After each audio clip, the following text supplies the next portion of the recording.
Welcome to Podcast 83, a regular look at the news, stories, and trends related to Michigan's 83 counties from the Michigan Association of Counties. Good afternoon, everyone. Welcome to the Podcast 83, the podcast put on by the Michigan Association of Counties.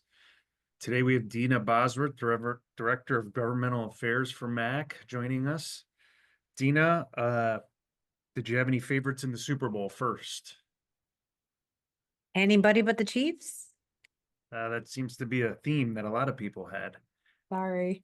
Yeah. Well, unfortunately, the Lions weren't there, so I was traveling the end of last week, and I saw a lot of people in the airport with hopefully neither team wins or something along that, and then they had the Lions logo on their shirts. So I thought that was kind of funny. But hopefully next year we get back there, you know. I will say I went into a little bit of a depression after we lost and boycotted the rest of the playoffs. I did watch the Super Bowl, but the rest of the playoffs, you could forget it. It did kind of lose some of its luster. I think I was talking about with my family yesterday when we were watching. It's like, it's a Super Bowl. I'll watch it, but man, it would have been a lot more fun if the Lions were in it. Yeah, my heart wasn't in it. Yeah, me neither. Well, let's talk a little bit about last week here in Lansing. Big week. First step in the budgetary process. The governor presented her budget. Why don't you give us some highlights from her budget presentation? Then we can touch briefly on the process and that sort of thing, and then we'll get into some Okay. Yeah, I'd be happy to. So it was like an $83.5 billion budget that she proposed, and not a ton of new revenue, just a little bit. She proposed again an increase in the tipping fees and then two other small revenue increases. And for some reason, I'm not pulling them out of my head. She proposed a 4% increase in revenue sharing, but really it wasn't a 4% increase in revenue sharing. It was a 3.6 increase in the overall amount that we got last year in revenue sharing. So as a reminder for our members, there was an additional $30 million put into county revenue sharing last year. And that went out in a different formula than what we originally were receiving in county revenue sharing. So there was the base of the $261 million, and then an additional $30 million that went out to counties based on an inverse relationship that they have to their taxable value compared to the rest of the state. Well, the governor separated those dollars out in her budget recommendation this year and said, we're only going to give you a 4% increase on that $261 million base. And we're just going to, give you that $30 million that you got last year, but we're not giving any increases on it. So it wasn't a true 4% increase. It was really only like a 3.6%. So we're slightly disappointed in that, but also a little disappointed in the fact that she didn't include the revenue sharing trust fund. Which she didn't include last year either. But we did work with the legislature on trying to get that put into the budget as well. Before we get into that process, because I do want to review that, because we do probably have some new commissioners listening on how the budget process will go. Any other line items that we were watching and any other budgets that we kind of caught our eye as we're going through it? I know it just came out last week. It's a big budget, but yeah, I mean, it was really pretty much flat funding for anything that had anything to do with counties. I mean, there was no increase in any of our line items, not county jail reimbursement, not prosecutors, not child care fund. I mean, just really flat funding across the board, except for that one increase. Another disappointment, I think, in the governor's budget recommendation, and it was a huge conversation last year, was this proposed public safety and violence prevention fund. And that was $75 million that was put into the budget last year that they had no way to send out or allocate because they never got the policy bills done. So this year, the governor is kind of skipping over that policy bill process and put the distribution formula of that $75 million into boilerplate in the budget. But her language is very different than what the policy bills were intended to be last year, in that she completely cut counties out of eligibility for these public safety and violence prevention funds. She made cities, villages, and townships eligible, regardless of whether or not the township has a police department or if the county does all of their public safety work. And so I think that's going to take a little bit of effort on our part to get that change in the boilerplate language, but It's right at the top of our list. Yeah, and we've heard the speaker talk a little bit about that public safety being a priority of his funding wise, and I think that's something we'll definitely have to focus on and work with county sheriffs on, is to see if we can get those dollars allocated to counties as well, because we provide a significant amount of public safety, whether it is the jails or the sheriff's department, for the constituents of Michigan. So that was last week budget. Let's talk typical process. Fill us in on how a typical process goes, and then we'll talk a little bit about maybe what we will expect this year. Okay, so typical process is the governor does her budget recommendation at the beginning of the year. The House and the Senate then take those budgets and they work on them in subcommittees. So, whether it be the Department of Health and Human Services subcommittee works on that budget, a transportation committee works on the MDOT budget, general government works on our revenue sharing, Treasury, Department of Attorney General. So each respective chamber works on those budgets. They come up with their own recommendations for those line items, and they work on the boilerplate language, which is basically the implementation language. It passes each respective chamber. They work on them again. So the House will work on the Senate version, the Senate will work on the House version. They non-concur, they don't agree with each other, and they go to conference committee.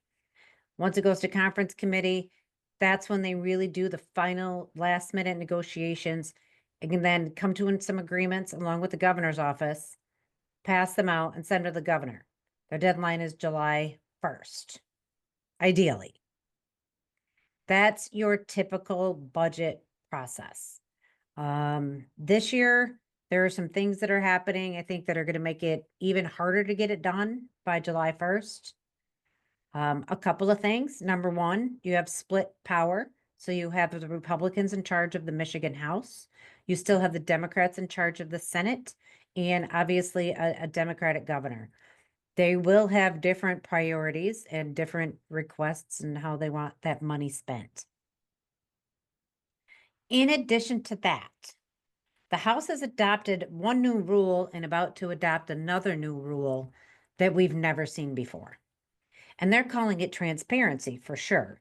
They're saying that any legislatively directed appropriation, so think of a project in a legislator's district, whether they want a new park or money for a bridge, whatever it is, sometimes they'll use line items and say, okay, this much is appropriated for a bridge in a community of, more than 5,000 and less than 8,000 in a county of whatever population.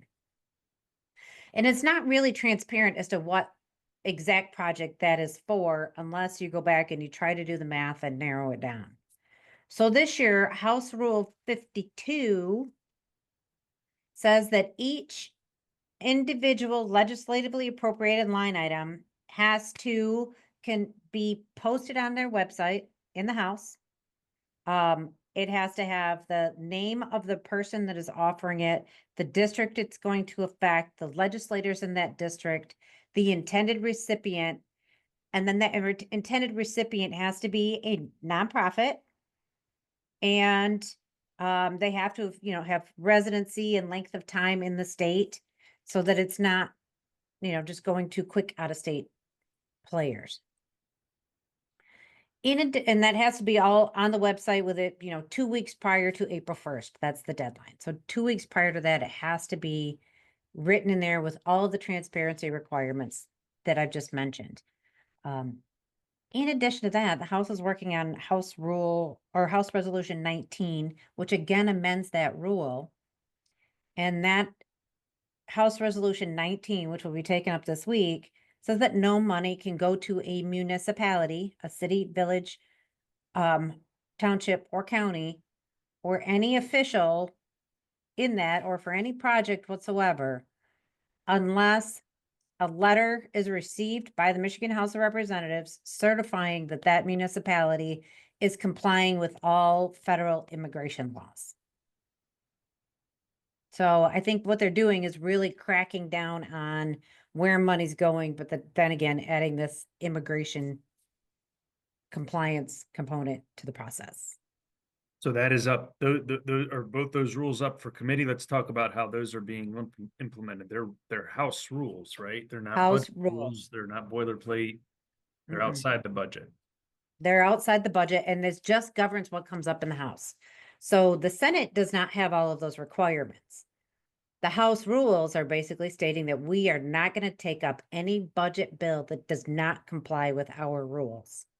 So they will have to, if the Senate sends over a budget that has those line items in it without the corresponding requirements that the House is requiring now, the House will then have to substitute out the budget bill before they can vote on it.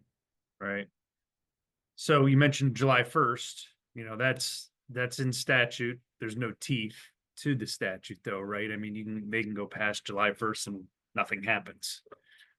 So it's realistic to expect that this could be a end of September, October 1st deadline. That this is the hard deadline at that point, right? Unless you want a government shutdown. Right. So, for everybody who's listening, yeah, the state fiscal year runs from October 1st to September 30th. So they have to have it done by then to avoid a government shutdown. I've seen it get right down to the wire and have them make contingency plans. So it's not out of the realm of possibilities that it goes that long. I think that there's going to be a lot of contention between the chambers on what they want this budget to look like. Yeah. Well, we'll see. I mean, obviously we'll be watching it and be a part of the whole process as we always are and be providing updates and hopefully people stay engaged. In addition to that, just today we had the governor introduce her roads plan about a few weeks ago. Well, she talked about a roads plan. There has been no bills introduced. She talked about what her concept is for a roads plan. A few weeks ago, we heard, and I think we talked about what the House Republicans' road plan is. The governor, the similarities are, they're both want to take all the taxes at the pump, the sales tax at the pump, and roll it into a fuel tax. That obviously creates a shortfall in the school aid budget and in constitutional revenue sharing. The governor's recommendation is to provide some tax fixes, I guess you could say, in some instances, some tax increases in some other instances to make up for those losses. So some of the proposed new taxes that are being proposed would be Facebook ads, Twitter ads, things like that would be taxed. Amazon delivery fees, you could see a delivery fee tax that goes towards the roads.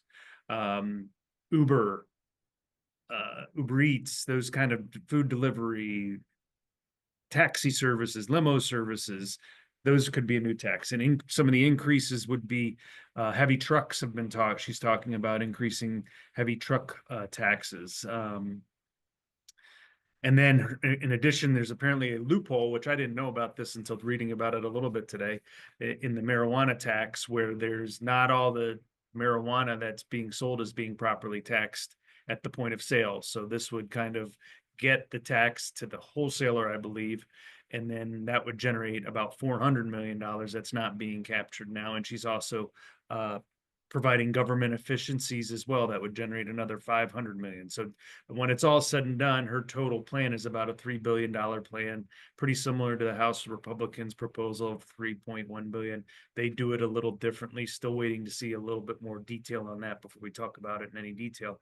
But either way, you have two components of the three areas that will decide road funding, coming out with plans now on a sustainable road funding plan to the tune of about $3 billion. So not part of the budget process per se, but kind of running alongside the budget process. See, it sounds like, that there's your revenue enhancements, but she held them back for the road proposal and not necessarily in her budget. I think there might have been, a vaping tax or something, tax on vaping or something as part of the budget proposal too. But it does sound like a significant amount of additional revenue. Did they break that down yet on how much new revenue she's proposing, or just sort of a shift and rebalance and not really clear on new revenue? Well, yeah, there's not a lot of numbers on some of those new taxes. I mean, I think they're estimating about 1.6 billion in that additional revenue through those new taxes and increased taxes and some of those other areas. And the other part is those new taxes, they're not allocated in any sort of formula right now. I don't believe. I think they would have to be written into PA 52, which I think the intent is to get those to local roads more. To get those to city roads, county roads, the lower part of the PA 52 formula, is at least what we're hearing. And I think the intent on the House Republican side is the same, get it to the local roads. We spent significant funding a few years ago to get the state roads up to a certain level. Let's get the funding to the local roads. But I think a lot of that's gonna have to be written and negotiated and still worked out as well. So who knows how long that'll take, because she's still got a big budget to figure out too. So there's a lot of things going on when you have a divided chambers. It's to be interesting to see how quickly this stuff moves, and wheeling and dealing that goes on to get a budget done versus roads plan, or both, or neither, or a lot of And part of it, Steve, part of it is, I don't know when they're gonna start getting along on that Earned Sick Time Act changes and the minimum wage stuff. I mean, we saw the House pass out their version, which was really pretty business friendly, but still sort of stuck to the intent of the Earned Sick Time Act law and the minimum wage. They 100% retained the restaurant tip credit for tipped, so tipped employees could, earn a minimum of the minimum wage, but not have to earn minimum wage and then lose tips on top of it. And they did some changes on like front loading or accrual basis on the number of hours, and they dealt with seasonal workers and part-time workers as far as how much, time you actually earn. They, dealt a little bit with small business exemptions where, the House version says if you have fewer than 50 employees, then you have an exemption. The Senate version is 25 or fewer employees, or no, fewer than 25 employees, but you still have to provide at least minimum 40 hours. So I would say on that issue, and they have a deadline. I mean, that's supposed to go into effect February 21st. So they don't have a whole lot of time to negotiate that out, but I think that will be the true test to see how well they communicate and what they can actually agree on. Well, that's 11 days away, probably what's that, about 6 voting days potentially, right? This week and next week before we hit that deadline. I don't even know what Yep. day of the week the 21st is, but yeah, so you're running right up against that. I think they have posted for Senate committee on their bills. The House has pushed over the House version bills, but the Senate hasn't met on their version of the bills yet, and there are differences there. So yeah, so you got that, kind of right in everyone's face right now. So we'll learn a lot quickly, I think, and see how everyone decides they want to work through these differences. Gonna be interesting to watch. It will absolutely be interesting to watch. So, Nothing will happen, and it won't be interesting to watch. oh my gosh. I hope Right. something does happen. I don't want a government shutdown. I Right. hope they fix this Earned Sick Time Act, especially, I mean, counties don't know how they're supposed to front load it or not front load it or count it toward vacation time or not, or what they do with part-time workers or seasonal workers. And, I mean, a lot of that needs to be clarified. So I hope they come to some kind of agreement soon. Yeah, yeah. Well, we'll see, and we'll keep people updated, whether it's our weekly update or through our podcast. So with that, we will talk to everyone next week. Thanks, Deena. Thanks. Thank you for listening to today's episode of Podcast 83.